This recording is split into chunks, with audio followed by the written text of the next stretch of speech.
here in Oak Harbor, Washington.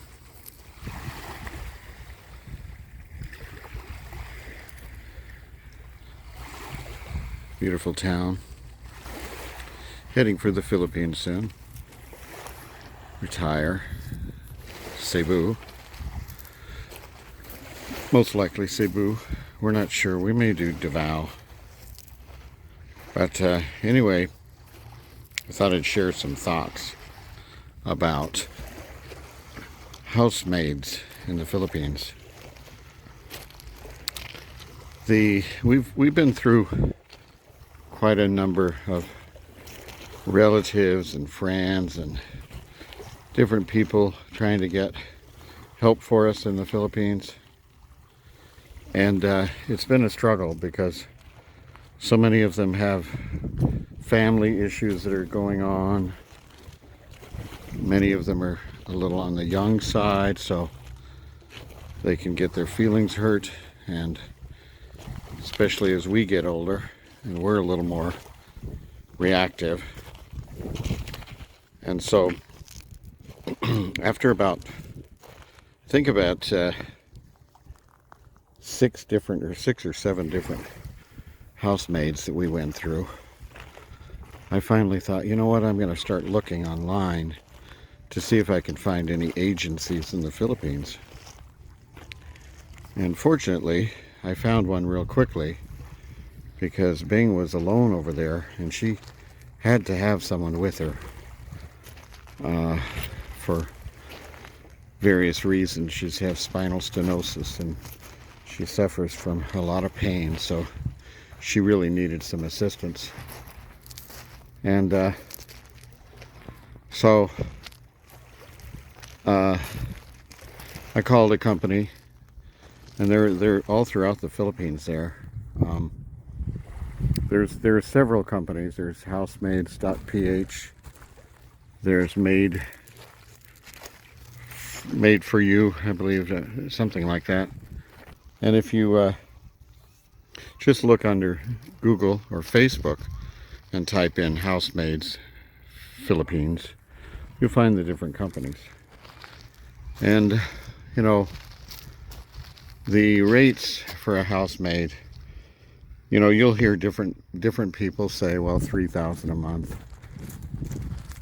Maybe in the more remote areas or the smaller areas, the minimum standard is about 5,000 pesos per month. But that's still not very much money. So, and this, we pay through this agency. We paid this agency about $200 for 3 months agreement, and 7,000 pesos for the housemaid. And the benefit to that is she's got all the background checks. They do a complete background check, NBI. They do COVID testing. They want them vaccinated, actually. So no matter what you feel about vaccinations, which I know there's a lot of different perceptions or feelings about it, they are vaccinated. And they've got a lot of different various backgrounds that they check into, and then they also test them out a lot of times right there at their offices, and we'll test them. The one we hired was tested for a week, and she's turned out to be really very good. And the nice thing is if something happens and she has to leave, we just call the agency and they get someone to us. So it's really a great way to go. I mean, I've learned the hard way, as I have so many things in the Philippines. So that's what we're doing, and the pay in the Philippines varies. You know, this was Davao area, 7,000. Manila, it can be up to 10,000. You know, a month, maybe even higher.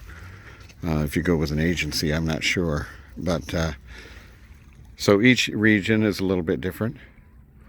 But we're very happy with the performance, how well she's done, kind of job she does. She actually works instead of watching her cell phone a lot and things like that. So the other ones work too, but this is, this is a professional standard, much more professional standard. So we're really happy with it. And I'll put a link to the company that we use, and I'll put the Facebook page at the end of the video as well.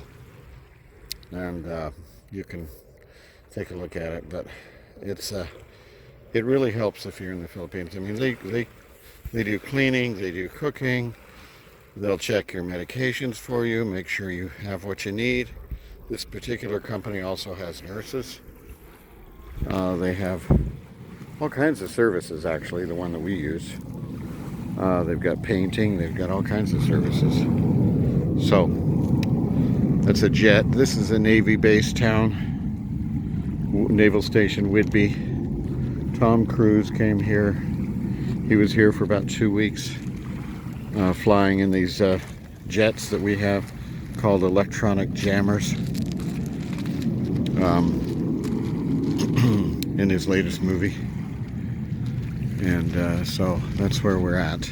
It's up in northern Washington, near about hour and a half from the Canadian border, I suppose. Vancouver, British Columbia. And it's mild weather, not too extreme, not too hot, never too hot, never too cold. A little on the brisky side in the winter, but never super cold. Moderate temperatures here. So anyway, just wanted to share that with you. I'm trying to share some things that I've learned over the years. Been traveling to the Philippines since 2010. That's 13 years. Been to Bohol, Manila, Cebu, Davao, regions of Davao del Norte, a lot of different places.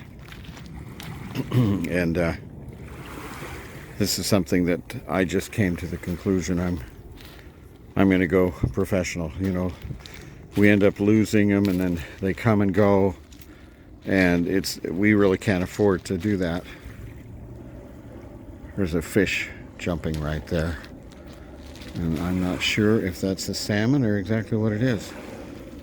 The coho salmon are running in the rivers right now. I don't know exactly what. I keep seeing them jumping right there.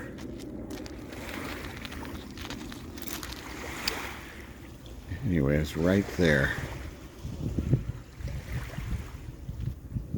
So, wanted to share that with you.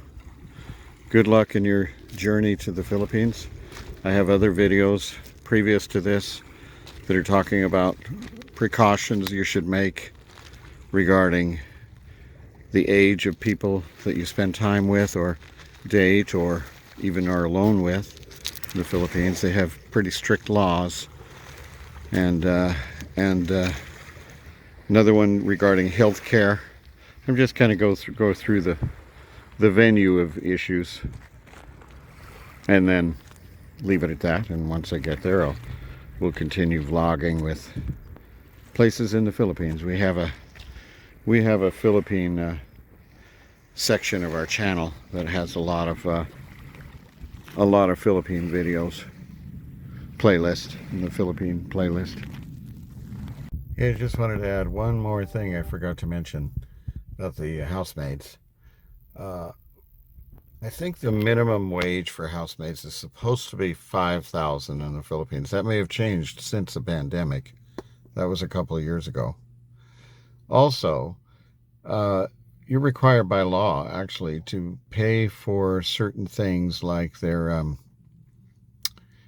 I believe it's their PhilHealth, and also, I think also the taxes. I'm not sure, but there are certain laws that you're supposed to be following, and you can look it up and research it. But that's the benefit of the agencies. They pay those things. They pay for their PhilHealth, they pay for those things. And so that's something to think about as well. So, all right. Thanks a lot. Bye-bye.